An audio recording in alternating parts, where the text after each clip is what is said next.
And after tottering at the 10th spot, England is finally up at number 7. They are all set to qualify, not for the semi-finals, but for the Champions Trophy in Pakistan in a couple of years' time. Welcome to the shiny side, where we look back at England's win over the Netherlands. And we have with us once again, Imran Aslam. How are you doing, Imran? Good, Faris. How are you? Very well, very well. Just kind of I was expecting would be a couple of slow days of cricket. Have not been slow with Maxwell and Shakib doing their thing. So it's just been another week of cricket. But to kick things off, I will quickly do the summary of today's game over England versus Netherlands, and so starting the stopwatch now. So England won the toss and decided to bat. They were 48 for 1, and for no loss, and from there they somehow ended up at 190 for 6. And when you thought they would not maybe make 250, given how they've been batting, Ben Stokes and Chris Woakes had a 130-run partnership. Stokes made 100, Woakes made a 50, and they finished at 330 plus. And well, to be honest, Netherlands never really were in it. They never had a shot. They were 13 for 2, 160 for 5, and they lost the last 5 wickets for 19 runs. So massive win for England. And they finally get their second win on the board after, I believe, about 20 days or so. So, Imran, what's your initial reaction to the game? So I mean, we expected England to win, but winning so comprehensively, my reaction is of concern that has England played themselves back into form just before they play us. So that's how I look at this game today. Like Stokes getting that 100 and Woakes getting runs, Malan also coming back into form, Moeen and Rashid picking up wickets. So are they back in form, and are they going to be a threat to us? That's my take. I guess if you look at England's last few games, right, they've actually done fairly well in part. So in the India game, at the interval, we thought they were looking good, right? They had India down for 230, and they were about 25 for naught at one point. Even in the last game against Australia, they kind of kept them down to at some point it looked like they would not let them go past 250. Australia, I think, made 280 odd, and England lost by about 30 odd runs. But if you start off at the top, right, so England won the toss and batted. They had Brook coming in for Livingston, and Atkinson came in for Wood. Did you think batting first was the right call, given the opponent they were facing, and what was an insanely hot day in Pune? Yeah, so I think given the as you said, it was an insanely hot day. Batting first makes sense, and a team like New Zealand, you put them on Netherlands. I mean, put them under pressure with runs on the board, and that's I think easier. And we've seen again in this World Cup, chasing is not easy at all. So keeping all that in mind, I think batting first was the right choice. Makes sense. I think if you look at how Joe Root was dismissed, I think with the score on, I believe the score was about 133, and he was playing one of those flicks which he loves playing over third man, but I think the ball was perhaps too full for the shot, and he was bowled between his legs, and I just thought it just looked like he was confused. He didn't know what he was doing, and it was very symptomatic of the way England's campaign has gone, right? And it was almost sad to see a player of caliber of Joe Root's caliber actually get out in that fashion. Yeah, I think Roots had a tough tournament. Today, when he took that catch, which honestly I thought was a clean catch and was not given out on review, just his expression said it all. He's like, I can't do anything right. I mean, I can't even take a catch and get the right decision in my way. He basically looked like he said, I can't wait to get back to Heathrow, basically. Both of them. Yeah, exactly. But I guess in terms of where, just to talk about the Champions Trophy qualification, right? So England now, I mean, everyone's played 8 games at this point with 1 game to go. So interestingly, 4 teams are on 4 points. There's England, there's Sri Lanka, there's Bangladesh, and there's Netherlands. So if whoever at the moment England's at the top of the pipe on NRR, they're ahead of all 4 of them. I think the likely outcome is that Sri Lanka, Bangladesh, and Netherlands will lose their next games. So I think England have to either win that game against Pakistan or make sure if they lose, they don't lose by very big margins, and then they will probably end up slipping into the Champions Trophy, which is, again, the top 8 teams are meant to qualify for that.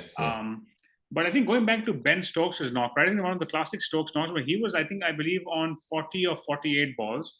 And then he went on to, I think in the next something like 50 balls, he went on to make another 80 runs. So I think he really cut loose towards the end, and he really absorbed the pressure well. And again, I think Chris Woakes showed what a useful batter he is, the lower down the order, and something that was missing for England, I guess, for most of the tournament, unfortunately. But yeah, I mean, I guess they just showed the depth they have and how they could use it when it mattered more.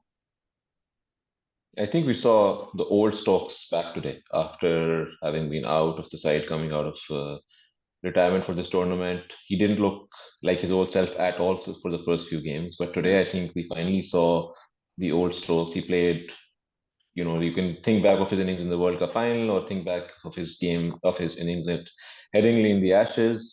Today was a similar caliber innings. So Yeah, really, really and top-notch innings. yeah, and I think as sure. far as the ball is concerned, so once England were in, I mean, I think initially Willie, who's announced retirement, he took a couple of wickets. Vokes got one, and Moeen and Rashid got three each. So I mean, Netherlands were never really in it.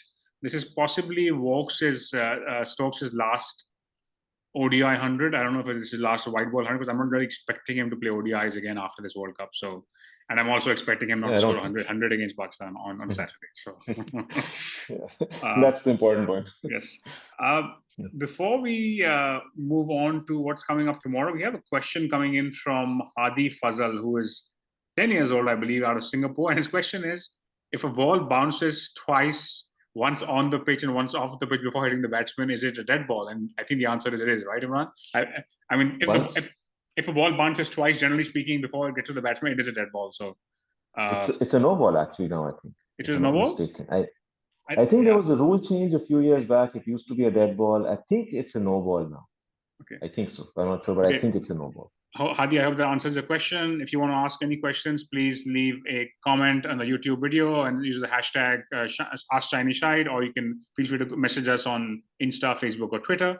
Imran, moving on to what's coming up tomorrow. So we have New Zealand taking on Sri Lanka, of course, right? And clearly, I mean, at this point, if you look at the points table, New Zealand and Pakistan are both at 8 points. And they are competing along with Afghanistan, which is at 10 points right now. But they are which is also at 8, at competing against for the semi-final spot. Yeah, and if you look at New Zealand's likely 11 for tomorrow, I see them making any change from the 11 that faced Pakistan on the weekend? I imagine they would leave out Ish Sodhi and bring in Kyle Jamieson, because I feel like the Sri Lankans will probably be much more comfortable facing Ish Sodhi, and Jamieson, who's also an incredibly tall fast bowler, may not be their cup of tea. And he obviously arrived right before the last game, so he never played. But any thoughts on the 11 for New Zealand tomorrow? No, I think I would definitely bring in a pacer for Sodhi for sure. I think there's also some speculation on Ferguson playing for Saudi. I'm not sure about that. Okay. But yeah, I mean, I'm not sure. Definitely go with 4 pacers. Yeah.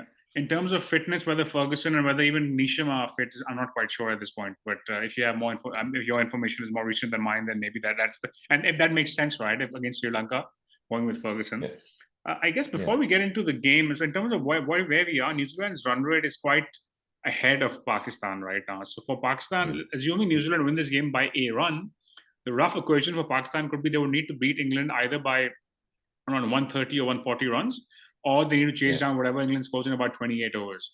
Now, of course, if Sri Lanka wins tomorrow, then that makes it much simpler for Pakistan, who simply need to win the game against England and not worry about NRR. But there's also a third scenario here, where if the game tomorrow is washed out, and at this point, I mean, people have been saying for a while the forecast in Bangalore doesn't look good.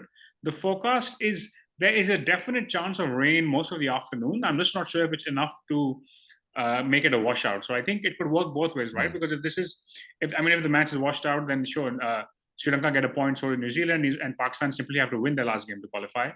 But a shortened rain-affected game could also work in New Zealand's favor, because if they're playing like a T20 of sorts, they could go a lot harder and potentially inflict a bigger win over Sri Lanka, which would probably make the run rate deficit so huge that Pakistan may not even be able to catch up, right? Because you can maybe able to chase a score in 28 overs, but you have to chase a score in 12 overs. That may not be doable, right? But how are you looking at tomorrow's game? I think even now, like the way things stand, the 130-run deficit against England is not going to be easy at all. Yeah. And especially like if England is actually back in form like we saw today, it will not be easy at all. So our best hope is, I think, the weather. I don't see Sri Lanka really putting up a game to beat New Zealand. Maybe they're so so annoyed at what Shakib did that they come up with something inspirational tomorrow. But well, knowing Sri Lanka, like, they could come out and really go all guns blazing, or they could implode as a reaction to what happened, right? I mean, they've had some turmoil exactly. at home where their board was fired, but then the court came in and blocked the firing of the cricket board also. So there's clearly a lot of turmoil, but like Pakistan, they're used to that, and I think they kind of survive with it in spite of that. I think I think one more thing to keep in mind is that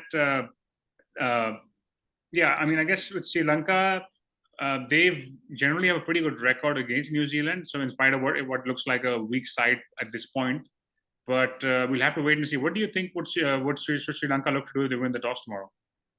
So I think both sides would look to chase, given the weather, right? So if it is going to be a range shortened game, you want to be batting second. Just going back to your point about Sri Lanka's record against New Zealand, Sri Lanka last beat New Zealand in an ODI in 2015, apparently. This is what the Cricket Info Preview said today. Okay. So over the last few years, Sri Lanka have actually a really bad record against New Zealand, in ODI especially. Yeah. So it's definitely not stacked up in our favor as things stand. I mean, I guess Sri Lanka is, like you said, I mean, I guess recently, to be fair, I think they had a pretty good, generally aside from, say, the late 90s all the way till maybe the mid 20s, like when Sanankara and Mahila and all were around, right? And Murli, etc. But since then, they haven't been as strong. But yeah, the 2011 World Cup, I think you can say was right. You know, the peak of that side when they played the final with Sangakkara at his peak in that tournament. But yeah, after that, I think they tapered off for sure. So, what's your prediction for tomorrow, Imran? Unfortunately, I think New Zealand's going to win it, unless it's abandoned. There's one more thing I wanted to mention, right? There's a lot of talk. People have been saying, "Yaar, New Zealand barish ho bhi gayi, to do we want to really go into the semi-final after a washed-out game?" But I want to remind people that in the last World Cup, Pakistan's game against Sri Lanka was washed out, and New Zealand's game against India was washed out. India didn't lose a single game in the league. So in the end, New Zealand and Pakistan were tied on points, and they went ahead on NRR. So New Zealand benefited twice from rain in the last World Cup, which is why they made it. So clearly, karma owes Pakistan. So let's see how that works out. For sure. But Sri Lanka was terrible in that World Cup. So it's not that there was like 99% we would have beaten Sri Lanka. Sri Lanka were really poor in that World Cup. So yeah. But good stuff, Imran. Before we finish up, there is the small matter of our quiz. And in the meantime, if you like our video and you please like the video, subscribe to our channel, and please leave a comment in terms of what you think will happen tomorrow and what are the odds of rain, because clearly that's what this conversation is all about. But Imran, linked to what you were talking about earlier, New Zealand have faced Sri Lanka 11 times in the ODI World Cup. How many games has Sri Lanka won? 11. Wow, that's a lot. I mean, I'm surprised by that number, first of all. I guess they've been playing since I think the first one was in the late 70s, I believe. So that's why. Yeah. This is a tough one, honestly. I'm trying to remember any Sri Lanka New Zealand game, and I'm struggling to even remember literally a single one right now. I'll go with Sri Lankan fans are super excited hearing you say that about that team.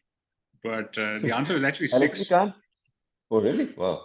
Okay. So they apparently played them twice in 2007, and Sri Lanka won them both, including a semi-final.